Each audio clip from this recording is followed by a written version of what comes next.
અમરેલીની સરકારી શાળામાં બાળકો ભણે છે કે જીવનના જોખમે ભવિષ્ય ઘડે છે?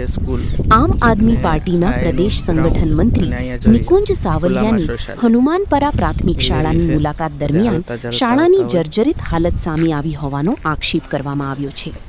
9 વર્ગ માટે માત્ર 2 જેટલા ઉપયોગી રૂમ, બાળકોની જમીન પર તેમજ ઓસરી અને ભોજનાલયમાં બેસાડવાની સ્થિતિ, ગંદકી અને વરસાદી પાણી ભરાવાની સમસ્યા અંગે સવાલો ઉઠાવવામાં આવ્યા છે.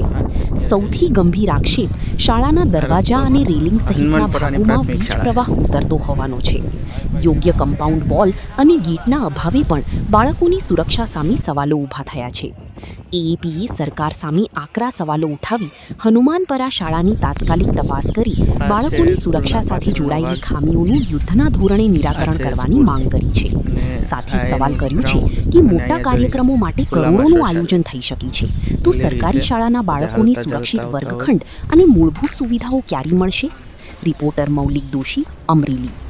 જય હિન્દ, હું નિકુંજ સાવલિયા, આમ આદમી પાર્ટી, અમરેલી. આજે આપણે હનુમાનપરા એટલે કે અમરેલી શહેરની અંદર આવેલ હનુમાનપરાની પ્રાથમિક શાળાની મુલાકાતે છીએ. આપ જોઈ શકો છો કે આ પ્રાથમિક શાળાની ખસ્તા હાલત છે. તમને આગળ અંદરથી દેખાડીએ, બહારથી દેખાડીએ. આ એનો કોડ છે અને આ એમના ટોયલેટ છે, મોબાઈલ ટોયલેટ છે અને ઉંદરડાની વાટા મારે છે. જોયું, જાણ્યું બધું. હવે તમને અંદરને એક દ્રશ્ય દેખાડીએ.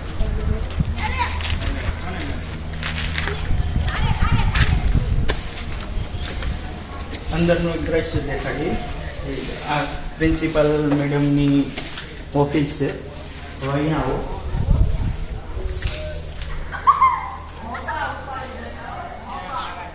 કોપડા પડે છે અહીંયા, એટલે બધી આ જાળે મારેલી છે અને અહીંયા વિદ્યાર્થીઓ બિહારવામાં નથી આવતા. ખાસ કરીને એક ઈ જાણવાનું કે અમરેલી સિટીની અંદર આ સ્કૂલ છે. અહીંના ધારાસભ્યો, મંત્રી પદ અને મોટા મોટા નેતાઓ અને હમણાં જ 15મી ઓગસ્ટનો તહેવાર કે જે દેશભક્તિનો છે અને આપણા માટે ગર્વની વાત છે, 15મી ઓગસ્ટ એટલે આઝાદીનો પર્વ, એ અમરેલીમાં ઉજવવામાં આવ્યો અને અમરેલીના આંગણે જ સ્કૂલોની ખસ્તા હાલત છે. જ્યારે આ પર્વની પાછળ કરોડો રૂપિયાનો ખર્ચ કરવામાં આવ્યો. તમને આગળ દેખાડું કે આ રૂમ છે, આની બાજુમાં બીજો રૂમ છે. આ એક અહીંયા રૂમ છે. આ રૂમમાં વિદ્યાર્થીઓને બેસાડતા નથી. આ રૂમ છે. અહીંયા જો આ ખસ્તા હાલત છે, જાળે મારેલી છે, જોઈ લે. અહીંયા આગળ બાલવાટિકા અને પહેલા ધોરણને બેસાડવામાં આવે છે. બીજી વસ્તુ કે અહીંયા લાઇટ ચાલુ કરવામાં નથી આવતી. તમને ખાસ કહી દઉં, જર્જરિત છે. લાઇટ ચાલુ એટલા માટે કરવામાં નથી આવતી કે લાઇટ ચાલુ કરે ને તો તમામ જગ્યાએ કરંટ આવે છે. આ જાળી છે, ગ્રીલ છે, તેમાં તમામ જગ્યાએ કરંટ આવે છે, એટલે ક્યાંય લાઇટ ચાલુ કરવામાં આવતી નથી. આવો અહીંયા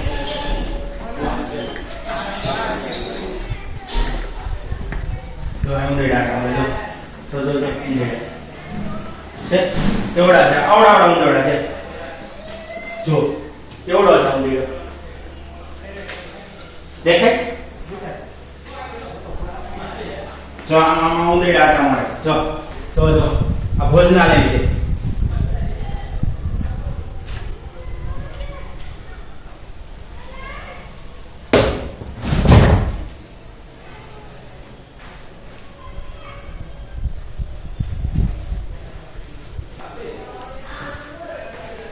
પાણી ને પીવાનું જો ઉંદરડો ગયો ચાલુ નથી, ક્યાંય પ્લગ દીધેલા નથી, કેમ કે બધી શોર્ટ આવે છે એટલે ક્યાંય સ્માર્ટ બોર્ડ છે પણ ક્યાંય યુઝમાં નથી. એ સોશિયલી છે. 2 જ રૂમ બહારથી. આ ઓસરી છે, ઓસરીની અંદર બેસાડવામાં આવે છે અને ત્યાં આગળ બેસાડવામાં આવે છે. ખાસ તમે જોઈ લો, છેલ્લા 32 વર્ષના શાસનમાં અમરેલી શહેરની સ્કૂલ છે. અમરેલી શહેરમાં આવતી આ સ્કૂલ અને એમાંય હનુમાનપરા વિસ્તાર એટલે કંઈ નાનો હુનો વિસ્તાર નથી. હનુમાનપરા એટલે સારામાં સારો વિકસિત એરિયો કહેવાય કે સારા લોકો ત્યાં રહે છે. એ બીજું તમને દેખાડો, આવો આ ગ્રાઉન્ડ છે.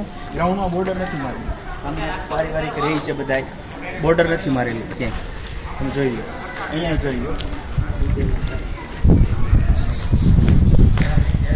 આ જો હવે અહીંયા થોડોક વરસાદ આવે એટલે પછી પાણી ભરાઈ જાય છે.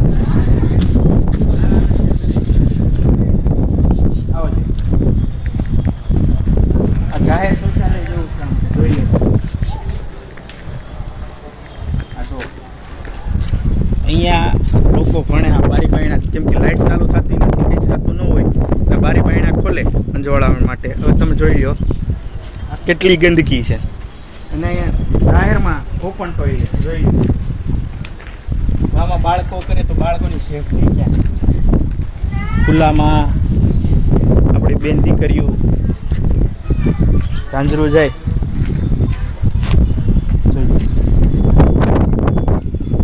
સરકારને એવું હોય કે આને વ્યવસ્થિત કરવી છે, કે આને બીજી જગ્યાએ ટ્રાન્સફર કરીને બનાવો. બીજી જગ્યાએ ટ્રાન્સફર ન કરી શકતા હોય તો ટેમ્પરરી બેઝ અહીંયા સરકારે પોતાની માટે ટેમ્પરરી એસી ડોમ બનાવી શકે છે. તો વિદ્યાર્થીઓ માટે અહીંયા 4 કમરા બનાવવા હોય તો ટેમ્પરરી આ બાજુમાં 4 કમરા ન બની જાય, અહીંયા પાડીને પછી કન્સ્ટ્રક્શન ન કરે. પણ આ સરકારની મેલી મુરાદ છે. હવે તમે જોઈ લો કે અહીંયા કઈ રીતનું શિક્ષણ આપવામાં આવે છે. ખસ્તા હાલ છે, જીવના જોખમે લોકો ભણવા આવે છે. આવું મેન તો પ્રાથમિક શાળા હોય 1 થી 8 ધોરણની બાલ મંદિર, ત્યાં ફરતી બાઉન્ડ્રી હોવી જોઈએ, એનો પ્રવેશ દ્વાર હોવો જોઈએ, એની સેફટીની સિક્યુરિટી માટે ગેટ હોવો જોઈએ. એ નથી, એનો અભાવ છે અહીંયા. અત્યાર સુધીની આ સ્કૂલની ગ્રાન્ટ ગઈ ક્યાં? વિદ્યાર્થીઓને જે સુખ સુવિધાઓ ભણવા મળવી જોઈએ એ ગઈ ક્યાં? સરકારને અમારી નમ્ર વિનંતી છે કે આ ખસ્તા હાલની સ્કૂલને તાત્કાલિક ધોરણે નવા રૂપાંતર કરવામાં આવે. ના થઈ શકે તો અહીંથી બીજી જગ્યાએ ક્યાંય શિફ્ટ કરી દેવામાં આવે, જેથી કરીને અહીંના બાળકોનું ભવિષ્ય છે એ બગડે. જય ભારત, જય મા સરસ્વતી.